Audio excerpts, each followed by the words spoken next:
Good afternoon, everybody. Thank you very much for joining today. I'm Bill Padfield. I'm the CEO and co-founder of Salamander. We're a team of operations experts from the tech industry. Lots of us have joined this organization to really bring operational skills to technology companies rather than consulting skills. So one of our senior associates, Lalit Jagtiani, has joined us today.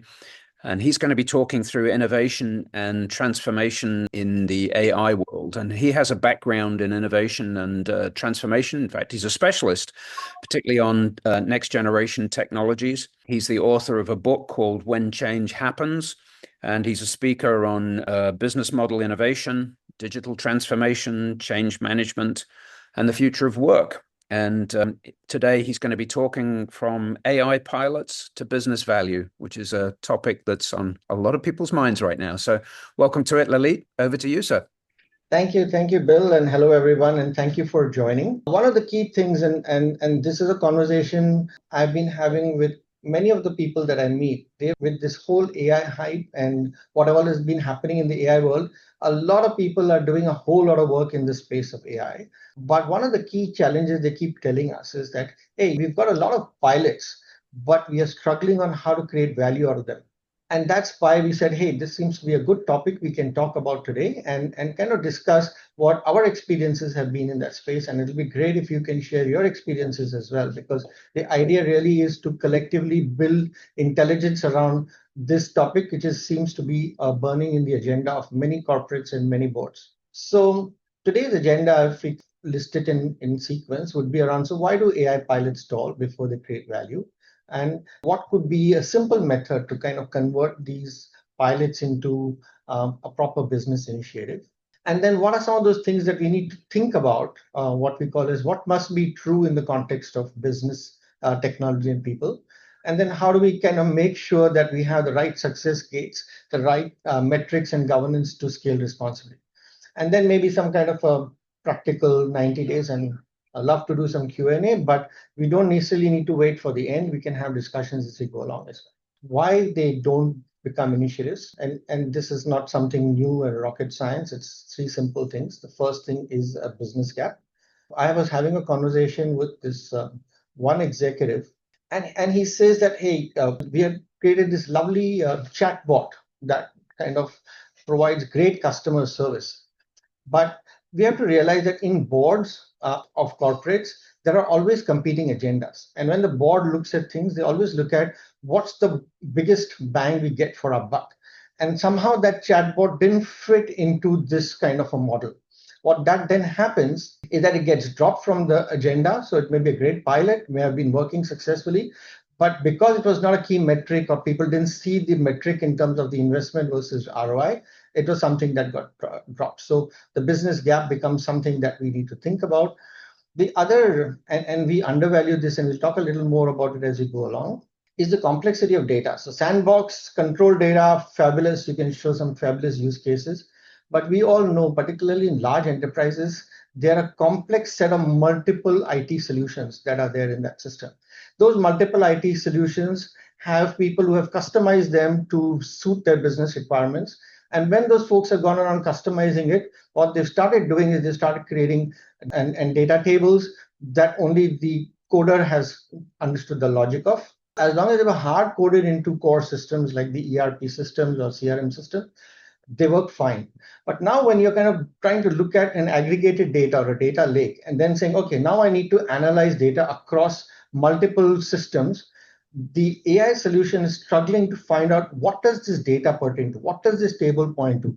Is it a customer number? Is it a customer transaction? Is it a number value? So there is a whole piece of metadata that needs to go into building on top of the data that gets built.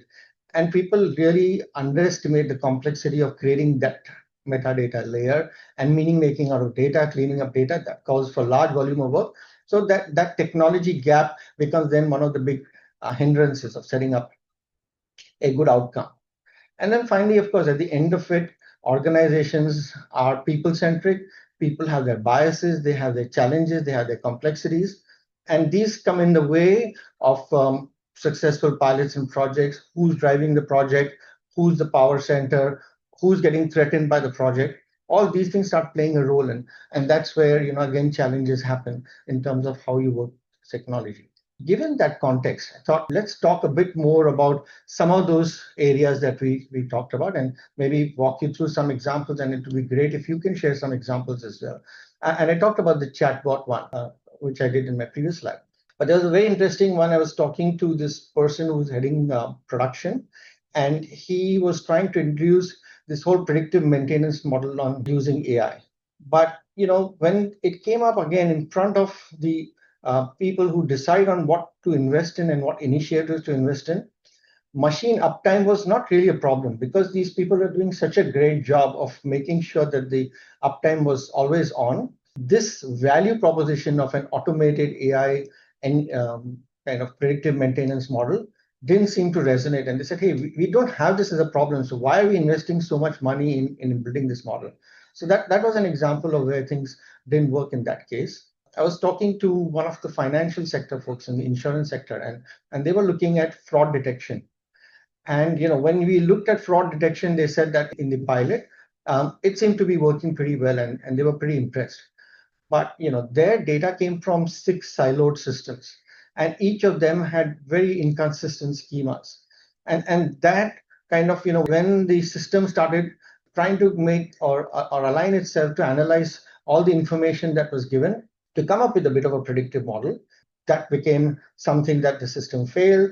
And that turned out to be something that had to go back to the drawing board, where they realized, okay, we need to first create that metadata layer, clean up some of our data, build a data lake that's much more cohesive. And that's how it happened. And another example was actually when I was in Germany. I was having a talk with somebody from HR. They created a kind of a screener, but which was created by their global organization. But when it came to Europe, it couldn't pass the GDPR, data residency requirements. And therefore, it became a challenge to roll out this product in the EU markets. This is an example where these technology gaps become sometimes challenges and difficult to follow through. And then comes the people gap. So there's a doctor friend of mine who's a radiologist, and he was working with one of the hospitals in Singapore. And the idea was really that they pass the scans through an AI solution, and they train the AI machine learning model to detect anomalies and predict whether the patient was cancer-free or not. And it came up to a kind of a probability of around 82%. And he said, but because it was not 99.99%, every scan that the AI did, the radiologist had to manually scan as well. And that the technicians, sorry, not the radiologists, the technicians had to manually scan, the doctors had to, and the reports had to be manually created. So the net time that was saved was 0. So it was a good product, good solution, but not good enough to meet pass the muster. And then I was talking the more political story. And this was interestingly, one of our clients was talking about it. And when we talked about their experiences with AI, and they said, oh, actually, we had this great idea, worked very well, but there were 2 business heads involved in this whole initial phase. And one of them said, hey, I'm not going to use it. So straight away, the value of that outcome dropped by about 50%. So sometimes the people and people politics play a role in this whole piece. Any examples to share before I move forward? Right. Just one comment. The part of this is trusting the data. I've again had dialogue with a number of execs on this. In the first conversation, the term hallucination always comes up. Yes, but we don't trust these models because of the hallucinations and so on. Now, from moving into the latest tools in agentic AI, the level of hallucinations has dropped dramatically. And yet this concept of you can't trust the data still seems to be there. Is this something that's unique to particular companies, or do you still think that this is something that's holding back the adoption of these tools?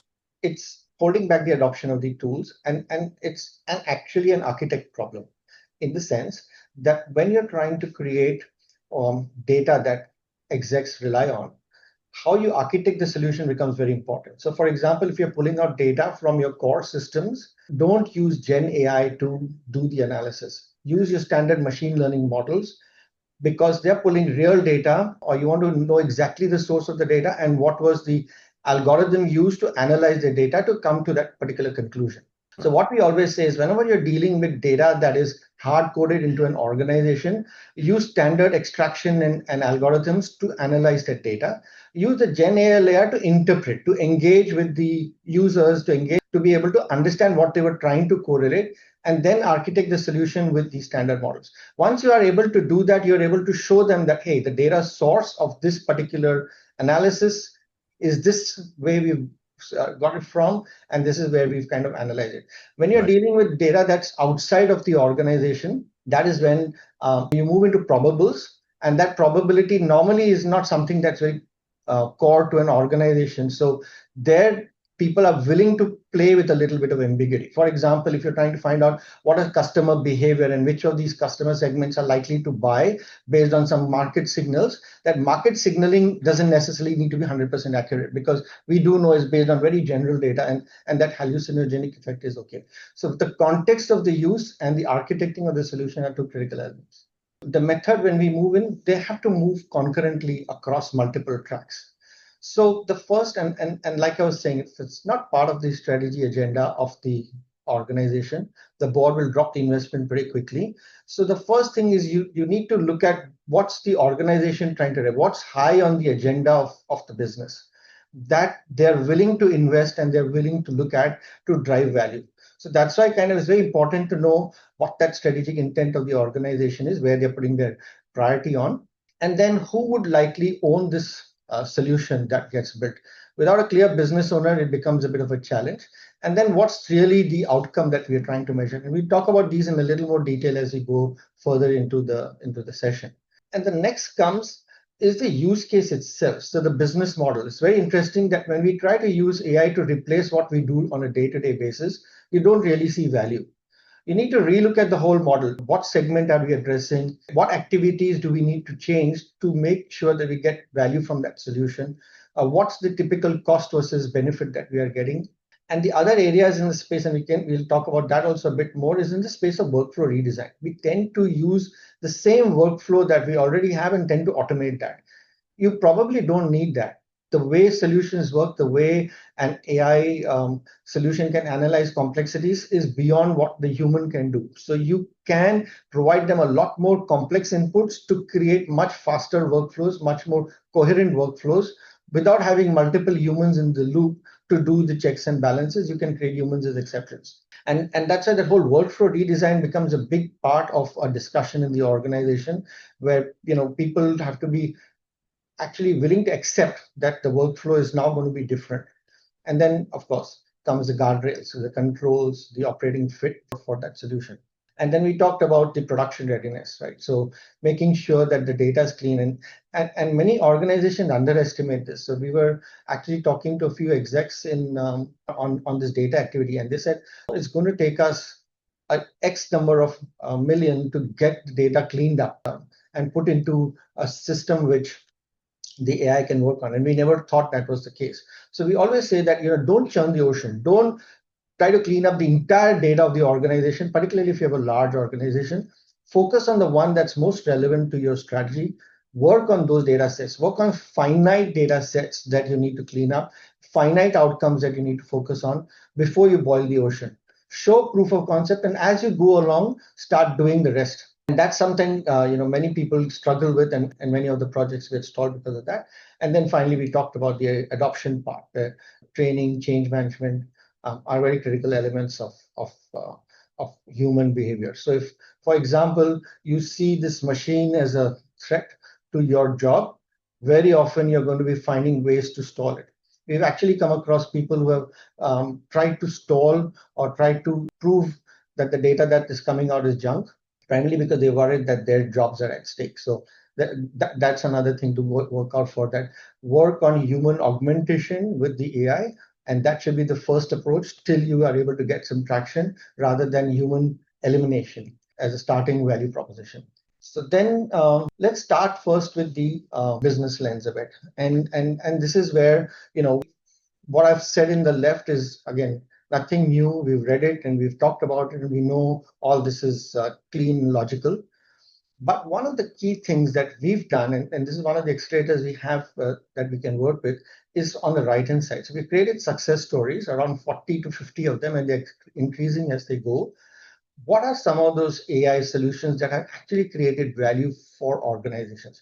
And then using the concept of parallel mirroring. So bringing what has worked in organization A into organization B and fit it into the context of that organization B is something that becomes relatively easier, because one of the big things that executives say is, how do we know this will work? What's the proof of concept? So using these past experiences, drawing parallels to it and showing how it has worked there, and then bringing it to the company tends to de-risk it a bit and helps convince the skeptics a bit on, hey, this solution is something that can potentially work. And again, when we are choosing a particular case, make sure that whatever AI is doing changes the material workflow. So that contributes to something that's tangible, like revenue growth, cost reduction. I was talking to a CIO, and he had introduced the use of Gen AI in his organization. And yet what they were tracking is how many hours of work are you saving by using Gen AI. So he created this fabulous dashboard of, we've saved so many hours by using X Gen AI model. And then 6 months down the line, this token cost came up like huge. But when they were trying to translate that into, okay, so where's the cost? So the finance team was looking at, okay, you're saying that you've saved so many man hours. Where has that saving gone to? So what have people done with it? Have they gone out and started playing tennis or playing golf? What are they doing with that free time that they have? What are you doing with the amount of data saying that I've saved 1,500 man hours? What is that 1,500 man hours contributing to in addition to their current job? So if you're not able to kind of create metrics like these that translate into something that can be converted into a measurable value that has some credibility, business value lens kind of tends to flop. And that's why we always say that, defining the target KPI, the payback logic is very critical in the business case that you're trying to build in the context of your solution. Then the next logical step comes, where do I start? So, where will I get the maximum bang for my buck? And this is an example of where you can look at. And one way of looking at it, there's no only answer in the world, but one answer which I found very useful is focusing on data intensity. What we are saying is that the more complex in your business is an area is, the more better that candidate is for AI.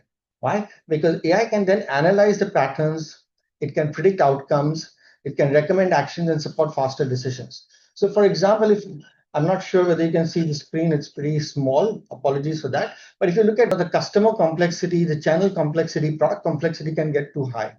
Using an AI solution to be able to address that has a higher value for them rather than operations, risk, or compliance, right? Whereas if you flip it to a bank, probably compliance becomes a bigger, where potentially there is a better value for the AI solution. And similarly, when you go to manufacturing, operations, risk complexity, and compliance complexity become a big part of where potentially a good candidate for an AI type solution. So it's not cast in stone, but it's a good place to start. Why? Because complexity can show value, value can convert into benefit and ROI. And of course, like I also said, it has to be in the priority of the organization and the CEO agenda. And that's why we say that the strongest use cases that happen in the context of AI happens when there are risk for delays, there's a poor customer experience, there are compliance gaps, there's cost leakage, etc. And this next, like I was talking about the CIO example, this is a banking example where there was this CIO from a bank who was explaining to me, this is one of the big challenges they had is that they were tracking the wrong metrics. They were tracking chatbots launched, AI credit models, alerts generated, processes automated, metrics that they were tracking. And then when they went back and the value was asked, they realized that maybe they're tracking the wrong thing. And he said, on hindsight, they started then shifting the model and they started looking at what's the complaint resolution time, how accurate is the escalation being addressed, how accurately it's being addressed. What are some early warnings that I can get for a credit risk? And how can I show that this solution that we put in place can result in fraud loss? So using harder metrics but become much more relevant in rather than the softer ones or the more simpler metrics, as we call it. They're easy to measure but very difficult to quantify. Pause here. Any questions on business and business value before we move into other topics? And again, Lalit, I got a quick question. I was just trying to find a document here from Gartner who talk about the AI opportunity radar, and they seem to break everything down into external customer-facing areas or internal operations, external being front office, product service, and so on. And then internal is back office like admin, HR, legal, and core capabilities, R&D, supply chain, and so on. Now, this smells a little bit like the days of systems of engagement, systems of record, and so on. But is there any particular areas, bearing in mind your comments about data intensity earlier, that would have the biggest bang from a buck in a general sense? Is it better to start with external customer-facing ones? With your example of chatbots and things like that, maybe not interesting to some companies, not to others? Or is it better to really chip away at the back office stuff that's going to have less of an impact on client experience until you get it right? Is there any sort of general lessons there, or does it really fall back onto this comments earlier about data intensity, which I really like, by the way? The general way is looking at where the flavor of the organization is. So if, for example, the flavor of the organization is customer acquisition, then agentic AI in the space of identifying potential customers, creating a value proposition, creating leads, helping those leads move forward and progressing it along the demand generation pipeline can become a huge value, because that's when what you're doing, and we all know the conversion rates for these kind of things in the past with manual agents on call centers has been around 3 to 4%. What happens with agentic AI solution, you scale that pretty fast. So that means instead of contacting 100 customers, you contact 150 to 200 to even 2,000 customers. The second thing that happens in that context is the nature of the engagement that happens. Because AI is able to analyze huge amounts of data, they're able to contextualize the message to the customer's problem. So there's a higher probability that the customer gets interested in the messaging that the organization is trying to give, as opposed to a general call center agent calling up and saying, hey, we've got this great product, are you interested? It kind of focuses them on the problem. So the conversion rates start improving. And that's when you can start saying this is where customer facing has value, where you're able to translate it directly into new customer acquisition, faster conversion, or maybe even reduce churn by using those customer facing solutions. At the back end, depends on the nature of the industry. So for banking, for example, fraud detection would become a very big factor of value creation. But again, going to the customer facing side of the bank, the ability of a bank to propose the right mix of new financial products that they have to the right customer segment, that's where again AI creates a lot of value. So that's where the external segment again for these sectors start creating value. So I always say that, where is the lens of that organization today? Are they focused on, hey, we really need new customers, so we start looking at what they can do there?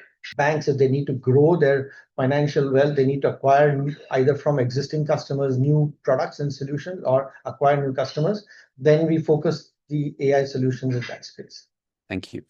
And then we talk a bit about technology. And I think, Will, you talked about it, trusted data sources. One of the big problems that comes with many of the organizations is, where did you get this information from, and how do I know this information is believable, trustworthy? So it starts with the architecture, starts with, where is the data that we are trying to bring?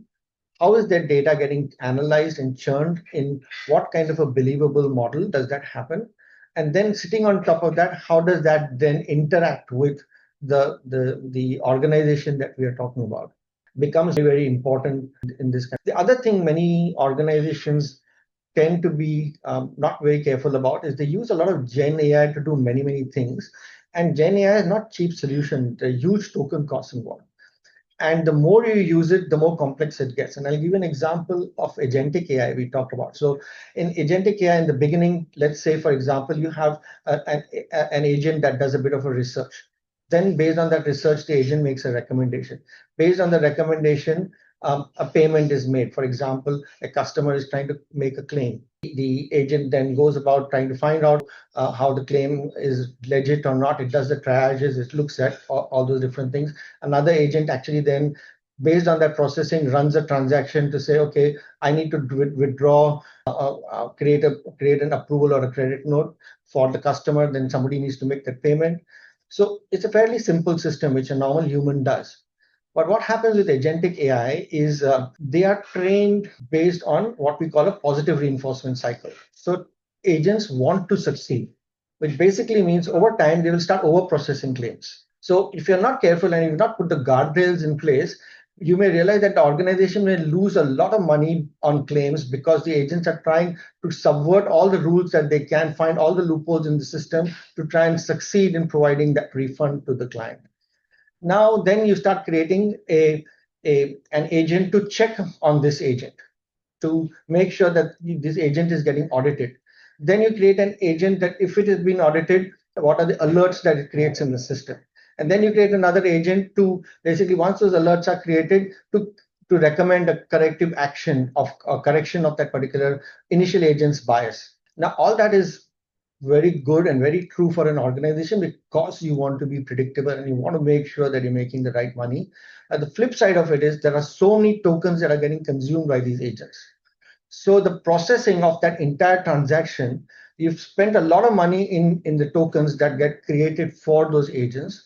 And then you need to ask yourself, are those costs aligned with the savings that we were looking at from a manual processing? And that's where, planning the data when you're in that whole pilot stage, thinking that through, thinking the scale of it, and thinking therefore what would be the simple ways by which we can use other, which are non as expensive as the Gen AIs, can be used, and then where do we then really need to use the Gen AI type solutions so that we optimize the token costs and we are able to support some real operational use. So access controls, again, we've heard of horror stories. I've not had conversations with anyone, but I've read about where agents have gone in and deleted all the production data. So architecting solutions to make sure that agents don't have any access to your production data, but have access to a secondary data source that gets triggered by an ask from an agent. That data gets provided to, and that data then gets acted upon, but it doesn't have the authority to correct production data. So all those checks and balances, access controls, and we have to understand that an agent is also just like any human being. You put in checks and balances in any authorization that you give people. The same thing should be with these agents. Checks and balances need to be there. Otherwise, you run the risk of not only erosion, but also misuse of the entire purpose of the activity. And then, of course, the whole cost of ownership, governance, where AI to be. And that's why it becomes important to decide, okay, where are the areas where AI can be used from a pure governance angle, and where are areas where AI cannot be used because risk is much higher than the potential saving and the potential reward. So these are, how you start looking at technology and start analyzing it as we go into the implementation. And then, of course, my favorite topic, which is based on the book that I wrote, that it's about people and engagement at the end of the day as well. So leaders must agree where this AI is going to create value. People need to align. Different points of view need to be factored in. And of course, at an individual level, people need to be very clear. What's the role of AI and what's my role? And if that clarity doesn't exist, people feel threatened, and that itself becomes a challenge. And training people on how AI can be best used to their area of work is very, very important.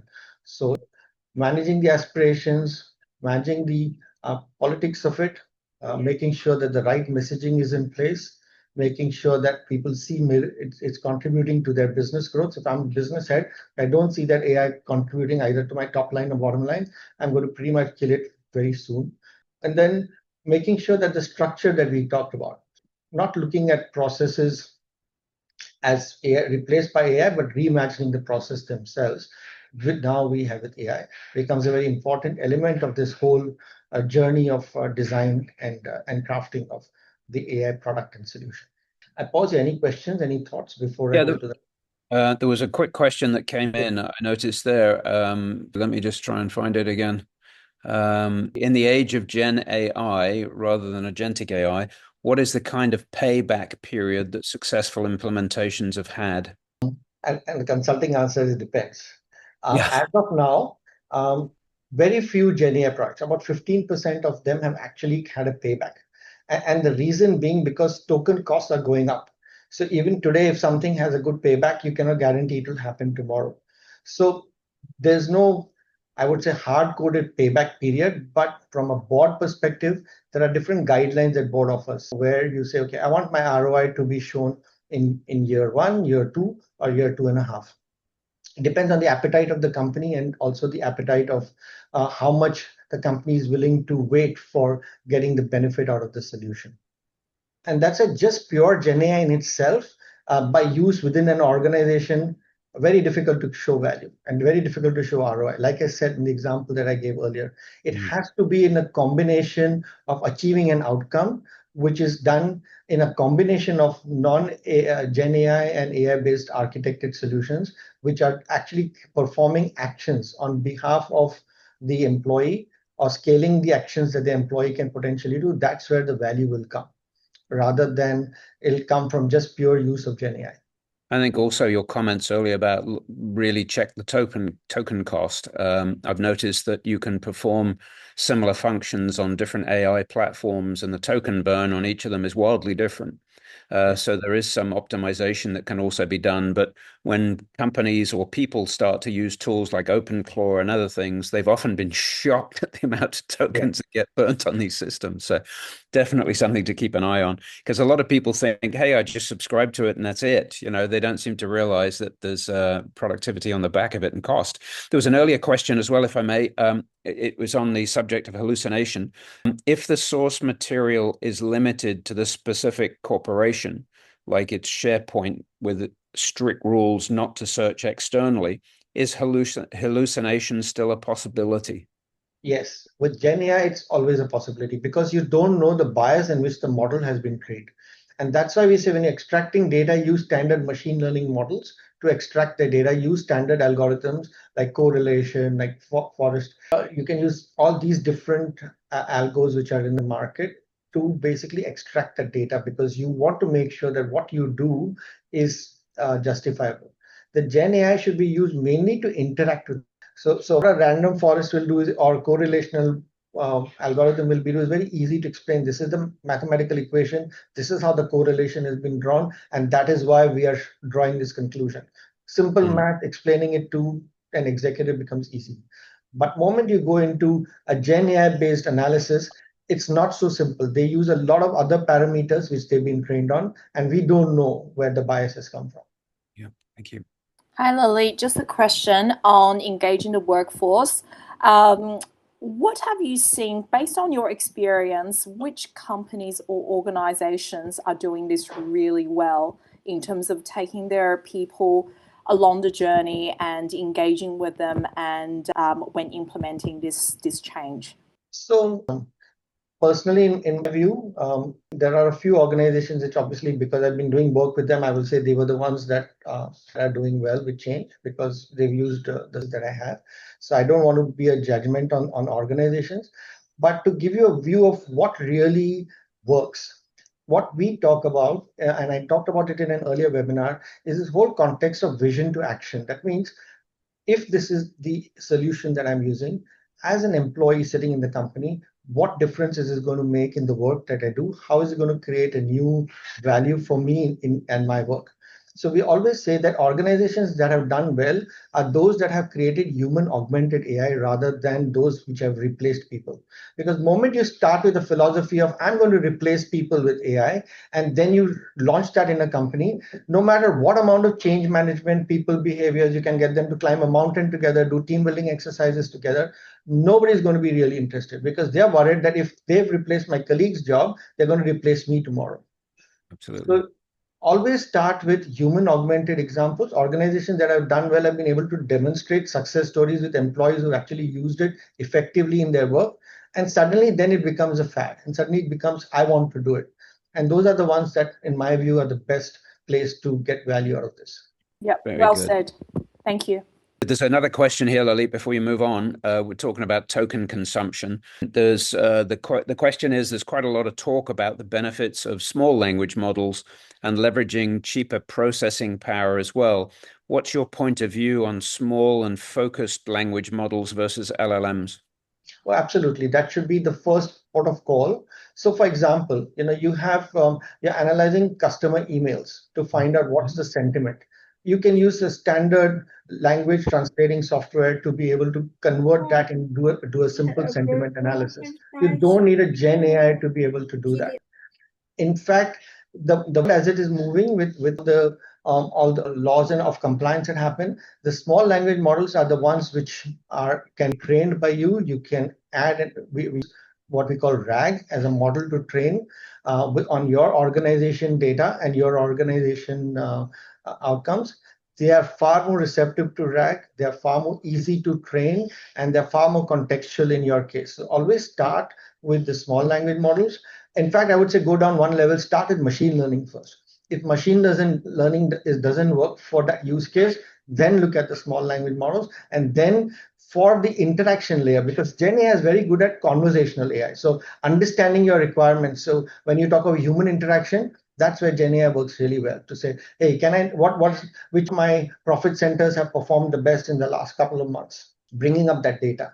That happens between you and that particular system, that's where Gen AI is best placed to connect with, rather than converting it and getting it to do things like sentiment analysis, because you don't know what parameters they've taken to discover that customer sentiment.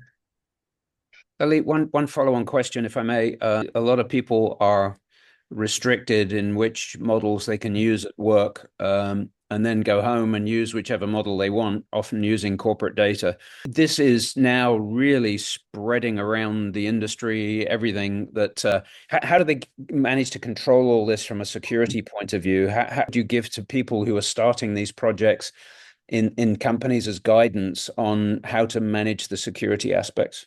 Absolutely, this is one of the big challenges of AI, what we typically call shadow AI use, right? People sitting at home, they want to take data, they use whatever their favorite subscription model, send the data out there, and could be confidential data. So from an IT perspective, there are controls. As long as they're using company laptops and company phones, there are ways by which you can control access by not allowing them to use certain models. But it is a governance issue. And I think that organizations, the more they educate the employees on it, and the more they start creating guardrails around it and guidelines around it for employees, the better it is. But it is a genuine problem, and I think most organizations don't have an easy or a simple answer. I myself don't have anything to recommend off the bat for a solution. Thank you. And one other question, back on people, is agentic AI more likely to result in employment substitution or business scaling resulting in employment growth in the next 1 to 3 years? It's a great philosophical question. If it has to work in an organization and it has to work for humankind as a whole, it should be used as a tool to augment growth, right, for an organization and an employee. And if you go to see, there was this, and maybe I'm an optimist at heart. When the era of machines came, they said, a whole lot of human beings will be replaced by machines. Then humans learn to adopt, and do other things that machines couldn't do. And I think that's going to same happen with AI. The cost of tokens go up. Humans start applying more and more of their thinking, understanding how to do intelligent prompts, understanding how to extract more value for the data, creating therefore more outcomes and more value for the organization. In the future, I think humans will learn to adapt, adopt, and probably engage with AI in a much more, I would say, a positive way, rather than look at it as a career or a jobs replacement. I don't think that era of replacement will happen anytime soon, particularly looking at the huge cost by which these Gen AI tools actually work. As of now, most of their models are running at a loss. So you can be pretty sure at some point there will be a huge rise in cost. And that cost will override a lot of the human costs that typically are done with that particular activity and operation. And that's why I always say, focus on complexity, use it in areas where humans are struggling to be able to cope with, and keep the humans doing the things they do best. which is understanding the sentiment, understanding the of the business, understanding where a claim can be approved versus where it can be not approved, understanding the human and the non so I would say structured or mathematical approach to outcomes. That's where we come in really well. And I think that's really. Thanks, Lalit. All right. So, this is a very simple path from a pilot to a scale initiative, right? So organizations typically say, how do we start? Where do we go? What do we do?